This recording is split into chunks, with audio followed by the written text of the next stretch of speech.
एक breaking news आपको बता दें, लोकसभा चुनाव को देखते हुए आज इंडी गठबंधन की वर्चुअल बैठक बुलाई गई है। जानकारी के मुताबिक सुबह 11:30 बजे इंडी गठबंधन की वर्चुअल बैठक शुरू होगी। कांग्रेस ने वर्चुअल बैठक के लिए गठबंधन से जुड़े सभी दलों को शामिल होने को कहा है। कांग्रेस के मीडिया विभाग के प्रमुख जयराम रमेश के मुताबिक इस बैठक में सीट शेयरिंग, भारत जोड़ो न्याय यात्रा में भागीदारी और दूसरे कई महत्वपूर्ण मसलों पर चर्चा होगी। इसके साथ ही इंडी गठबंधन के चेयरपर्सन और संयोजक पद पर भी चर्चा हो सकती है, लेकिन इसकी आधिकारिक पुष्टि अभी नहीं हुई है। लेकिन तमाम ऐसे बिंदु, ऐसे पॉइंट्स हैं जिन पर आज लोकसभा चुनाव के मद्देनजर इंडी गठबंधन की बहुत अहम बैठक होने जा रही है।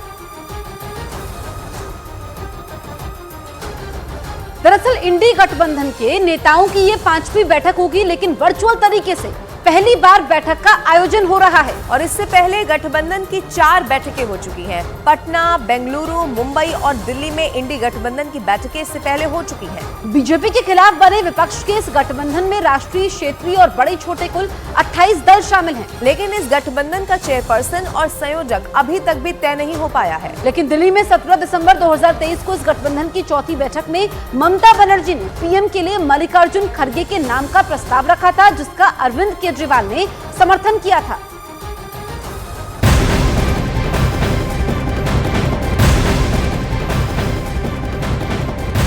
और विपक्षी गठबंधन की अब से कुछ घंटे के बाद होने वाली बैठक में ममता बनर्जी और शरद पवार नदारद हो सकते हैं। टीएमसी सूत्रों से आ रही खबरों के मुताबिक ममता बनर्जी की इस बैठक में शामिल होने की संभावना नहीं है। सूत्रों के हवाले से खबर यह भी है कि ममता बनर्जी के कुछ और कार्यक्रम पहले से ही तय है। दूसरी तरफ शरद पवार के भी बैठक में शामिल होने पर संशय है। पुणे के दूर दराज से के इलाकों में उनके कुछ कार्यक्रम तय हैं। अब ऐसे में उनके भी बैठक में पहुंचने की संभावना बहुत कम देखी जा रही है। खबरों के मुताबिक उद्धव ठाकरे भी इस बैठक से नदारद रह सकते हैं, उनकी मौजूदगी भी नहीं होगी।